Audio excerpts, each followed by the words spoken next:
Halo teman-teman, salam sehat selalu untuk kita semua. Salam sejahtera dengan saya Bung Ropan. Dan bursa transfer di Eropa terus menggeliat ya. Memang masih panjang ya untuk penutupan ini. Tercatat setelah dibuka pada 14 Juni yang lalu dan akan berakhir itu pada 1 September. Ya, mungkin pada hari Jumat jam 23.00 waktu Indonesia bagian Barat itu close, ditutup untuk pembelian pemain. Dan ini rame di seluruh klub-klub Eropa. Sekarang terus ada pergerakan di bursa transfer. Dan yang paling menarik tentunya bagaimana perburuan yang dilakukan oleh dua klub papan atas yang mengakhiri musim kemarin di IPL antara City dan Arsenal dalam memperebutkan gelandang dari West Ham United, Declan Rice. Dan nampaknya memang dia akan berlabuh di London tetap karena West Ham itu bercokol di kota London dan dia dengan tetangga Arsenal, dan di Gunners ini sudah mencapai angka yang seperti yang diinginkan oleh West Ham. Ketika West Ham coba untuk bisa bermain dengan angka yang seperti tidak masuk akal ya untuk seorang gelandang Declan Rice ini yang menurut saya ya belum ada apa-apanya sebenarnya ya. Tetapi karena di Inggris biasalah, itu sudah sering terjadi. Yang terakhir juga bagaimana seorang Jack Grealish dari Aston Villa itu menuju ke City dengan harga sampai 100 juta euro lebih ya. Dan sekarang Declan Rice ini ingin memecahkan sebuah rekor penjualan dari West Ham ke Arsenal dengan sangat tinggi. Ya mungkin dari awal Arsenal sudah membuka dengan 60 juta pound, namun bergeser terus naik perburuan sampai di 75 ya, ditolak lagi oleh West Ham padahal sudah ada tambahan sekitar 5 add-ons-nya untuk bonus ke depan. Namun di sana ada coba City masuk di angka 80 ya juta pound di sini, bahkan ada plus 5 add-ons-nya. Namun lagi-lagi ditolak oleh West Ham sampai kemudian Arsenal dengan 100 ya, angka 100 ini menembus apa yang saya pikir akan dilepas oleh West Ham, karena Arsenal juga akan menambah dengan add-ons-nya ada 5 juta pound. Di sana tinggal tentunya bagaimana saat-saat akhir untuk penandatanganan ini. Ya, kita akan lihat, dan City sudah melepas, ya, tidak akan mengejar lagi. Karena mungkin bagi City, bagi Pep juga dan manajemennya melihat bahwa ini angka yang tidak pantas untuk seorang Declan Rice ini. Karena City memiliki gelandang-gelandang juga yang bagus, dan City kan sudah mendapatkan Mateo Kovacic dengan harga yang oke, hanya 25 juta pound. Kemudian dia datang dari Chelsea untuk bisa menggantikan, mengisi posisi dari Ilkay Gundogan yang pergi ke Barcelona. Dan saya rasa City udah oke lah. Ya, mungkin mereka bisa mendapatkan ini kalau dengan 80 dianggap oleh manajemen City layak untuk dia bisa ada di City. Ya, karena itu bisa menambah opsi yang banyak di sana kan. Karena City kita tahu bersama, sebelum ini ada Rodri juga sudah ada, John Stones juga sudah didorong bermain sebagai gelandang bertahan yang bagus. Apalagi Kovacic juga sudah berlabuh, ya, sehingga persaingan kalau Declan Rice masuk ini akan rame di tengah. Bagi Pepsi ada opsi banyak, tapi mereka membiarkan itu. Tidak akan memburu lagi, mengejar sampai lebih di angka 100 juta pound. Ya, dan mungkin saja Declan Rice ini akan segera berseragam Arsenal. Ya, jadi bagi City tidak ada masalah. Ya, mereka bahkan kehilangan seorang Ilkay Gundogan yang gagal mereka mempertahankan memang sangat disayangkan, tapi City tetap akan berjalan terus. Banyak pemain-pemain bintang yang pergi, ya, mulai dari Aguero yang sudah pergi, Gabriel Jesus, mereka tetap jalan terus. Raheem Sterling, ya, Zinchenko juga keluar sebelumnya juga, bahkan Ferran Torres juga pergi, tapi tidak akan menggoyahkan City terus dalam persaingan memburu gelar juara di IPL. Bahkan pada musim kemarin ya mereka bisa melengkapi itu dengan treble winners. IPL, Piala FA dan Liga Champions setelah mengalahkan Inter di final ya di Ataturk Istanbul dengan 1-0 lewat gol Rodri. Dan mereka pada musim depan tetap menjadi favorit, menjadi unggulan untuk bisa menjadi juara lagi di IPL dengan materi pemain seperti ini. Makanya sekarang klub-klub pesaing-pesaing bagi City berusaha untuk mendapatkan pemain-pemain yang bagus di berbagai posisi agar bisa memberikan perlawanan dalam perburuan persaingan menjadi juara di IPL, termasuk dengan Arsenal ini yang luar biasa. Bagaimana Arsenal sudah mendapatkan Kai Havertz juga ya. Kai Havertz ini datang dari Chelsea dan menambah kekuatan mereka. Kalau Declan Rice sudah ada di dalam, semakin kuat karena mereka masih punya Bukayo Saka, Martinelli, ya ada Martin Odegaard di sana, Gabriel Jesus ada di depan, ya Granit Xhaka, Thomas Partey.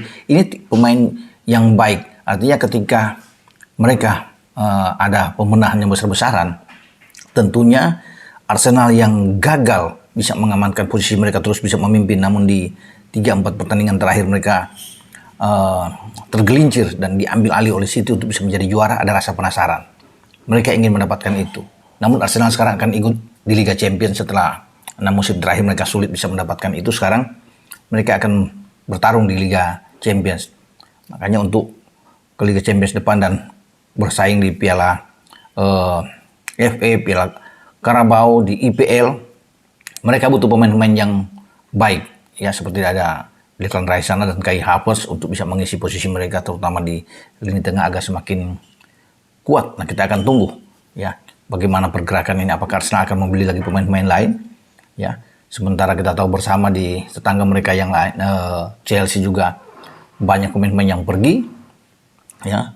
Setelah Kai Havertz pergi, Mason Mount juga sedang tarik ulur dengan Manchester United ya. Kita Koulibaly juga sudah pergi ke Arab, N'Golo Kante juga sudah pergi, apalagi Mateo Kovacic kemarin juga sudah keluar. Jadi memang ini ada cuci gudang besar-besaran, walaupun mereka sudah mendatangkan Pochettino, tapi masih menjadi tanda tanya bagi Chelsea apakah mereka akan ikut dalam persaingan menjadi juara. Ini juga masih diragukan karena kita tahu Chelsea turun keluar dari 10 besar di IPL pada musim kemarin, dan ini suatu hal yang terburuk ya. Artinya untuk sejarah mereka ketika Mourinho membawa tim ini juara pertama kali di 2015 dan sampai dalam bahkan 2 dekade terakhir itu mereka tidak pernah keluar dari 10 besar.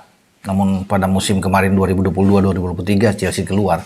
Dan ini menjadi tantangan berat ya, besar bagi kepemilikan Todd Boehly di sini untuk bisa merekrut pemain-pemain terbaik. Ya karena bisa ada 6-7 pemain mereka keluar. Karena sebelumnya pada musim yang lalu juga Jorginho sudah keluar dari tim ini ya, mereka juga sudah melepas Lukaku. Ya, Timo Werner juga keluar ya, kembali ke Leipzig. Jadi pembenahan ini yang harus dilakukan oleh Chelsea lewat Poche. Ya, dia harus bergerak dengan cepat untuk bisa membuat Chelsea lagi kembali dalam top perform yang diinginkan. Ya. Kemudian saya bergeser nanti Liverpool sudah mendapatkan Alexis McAllister dan saya pikir ini menjadi kekuatan buat mereka. Dengan ada McAllister sana mereka memang membuang beberapa pemain. Ox keluar, Naby Keita juga keluar, Milner sudah ke Brighton. Saya akan ada pertukaran dengan McAllister yang datang. Mereka punya kekuatan sekarang dengan adanya McAllister di tengah, masih bisa mengandalkan juga Fabinho, masih ada pemain veteran mereka, Kapten Hendo juga masih bisa bertahan di sana. Memang masih ada anak-anak muda seperti Curtis Jones, Elliot, ya, Thiago juga masih ada. Dan bagi Klopp cukup, walaupun mereka perlu untuk menambah pemain belakang satu lagi di bek tengah terutama, dan juga satu gelandang lagi. Kalau mereka bisa mendapatkan Moses Caicedo, ini kan jauh lebih bagus untuk menjadi tandem. Sebagaimana McAllister dan Caicedo bermain di Brighton, tapi Caicedo juga diburu oleh klub-klub besar, ya, MU, Chelsea juga memburu, ya, bagaimana untuk bisa datangkan pemain ini. Dan bagi Liverpool, saya pikir mereka tidak akan masalah di lini depan. Mereka tetap masih punya Mo Salah, ada Cody Gakpo, ada Nunez di depan, ada Luis Diaz, ya, ada Diogo Jota. Walaupun mereka juga sudah kehilangan, melepas ya, mengakhiri salah satu legenda mereka bahkan Bobby Firmino yang mengakhiri musim ini di musim panas.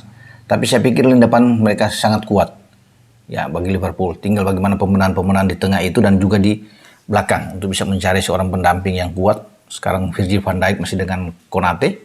Ya, memang ada Matip dan Gomez yang dianggap masih kurang begitu bisa mendampingi Van Dijk. Makanya mereka perlu satu lagi. Kalau bisa mendapatkan ini akan semakin kuat. Trent juga oke, bahkan sudah digeser bisa bermain posisi gelandang. Juga baik, sudah dicoba oleh Jurgen Klopp. Walaupun dia sejatinya pemain yang bermain di posisi bek kanan.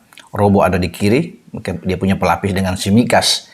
Jadi oke lah dalam persaingan musim depan. Saya pikir City, Liverpool, Arsenal ini tetap akan kuat. Tinggal menunggu Manchester United di dalam perburuan pemain-pemain mereka. Semoga mereka bisa mendapatkan Mason Mount. Ini juga akan menambah kekuatan bagi pasukan Erik ten Hag. Sementara itu Liga Arab kalau bisa dikatakan sekarang lagi coba jor-joran juga. Ya, bagaimana mereka ingin menjadikan Liga Arab itu menjadi nomor 1 di Asia. Ya, mereka mendatangkan banyak pemain dimulai dengan Ronaldo. Saya kira pada awal tahun ini di Al Nassr, dan magnet seorang Ronaldo itu bisa membangkitkan atmosfer yang luar biasa di Liga Arab. Benzema datang dari Madrid menuju ke Al Ittihad ya sebagai juara bertahan di Liga Arab ini. Bukan cuma Benzema, ya N'Golo Kante juga salah satu gelandang pengangkut air dari Chelsea itu sudah berlabuh saat ini di Al Ittihad, dan mereka menjadi satu kekuatan lagi. Bahkan tidak main-main Benzema dengan 3,1 triliun gaji dia per musim. Ini luar biasa memang. Sayang Messi tidak bisa berlabuh datang. Messi lebih memilih untuk keluar dari PSG menuju ke Inter Miami, klubnya David Beckham. Tapi kalau Messi datang, ini akan menimbulkan persaingan yang luar biasa. Liga Arab akan semakin terbang tinggi. Kalau bisa melihat bagaimana sekarang pemain-pemain hebat ada di sana. N'Golo Kante juga tidak main-main dengan 1,2 triliun gaji dia per tahun. Dibayar oleh Al Ittihad. Ini luar biasa ya Liga Arab. Dan tahu bersama bahwa perkembangan terakhir mereka juga akan mendatangkan pemain Inter Milan, gelandang Marcelo Brozovic untuk datang ke Liga Arab. Al Ahly juga bisa mendatangkan Kalidou Koulibaly, pemain belakang ya asal Senegal ini yang sebelumnya bermain bersama dengan Chelsea. Jadi makanya Chelsea itu banyak pemain-pemain itu keluar pada musim ini, dan tempat yang banyak dipilih sekarang adalah menarik perhatian di Liga Arab. Ya pasti apalagi kalau bukan flus ya, pemain-pemainnya sudah di atas 30 tahun sekarang akan memikir sebelum mereka pensiun ambil uang sebanyak mungkin aja, dan mereka bisa bermain itu di Liga Arab. Ya, kita bisa tahu bersama bahwa Benzema sudah 35, N'Golo Kante 32, Koulibaly juga 32. Jadi pemain-pemain ini yang berpikir bahwa mungkin mereka bisa bermain dengan 3-4 musim lagi di Arab, tetapi kan flus mereka kencang, duit mereka banyak. Jadi mereka mengakhiri itu gantung sepatu juga, mereka sudah aman, tabungan sudah penuh. Itu yang membuat banyak pemain-pemain itu bisa datang ke Arab ya. Ruben Neves juga ya, tidak mau memilih untuk bertahan di Inggris. Pemain asal Portugal ini yang bermain di Wolves memilih untuk datang ke Liga Arab ya. Dengan Al Ahly di sana ya, saya pikir dia bisa mendapatkan gaji yang luar biasa, mungkin sekitar 20 sampai 23 juta pound ya per musim. Dia merasa sudah aman, dan kita akan menunggu nantinya siapa lagi yang akan menuju ke Arab.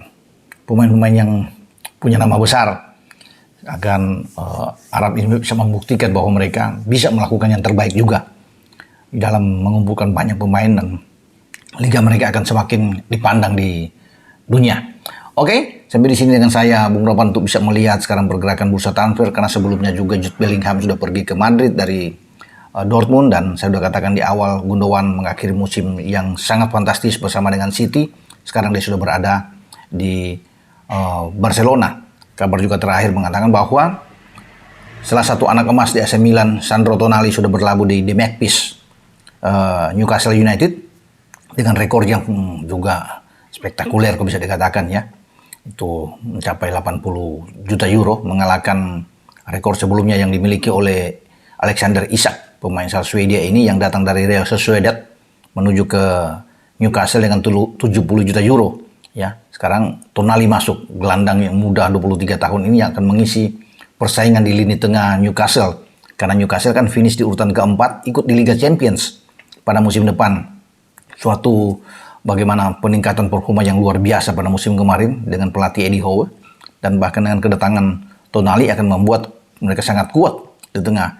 Karena mereka juga masih punya pemain Brasil, Bruno Guimaraes, yang mereka datangkan sebelumnya dari Olympique Lyon. Ada Joelinton di sana, ada Miguel Almiron, Joe Willock juga masih akan bersaing di sektor tengah.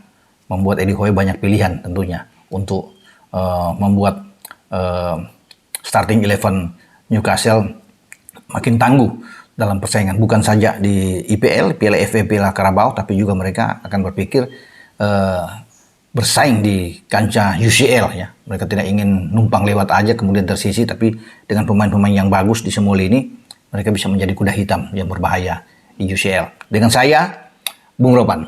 Ciao.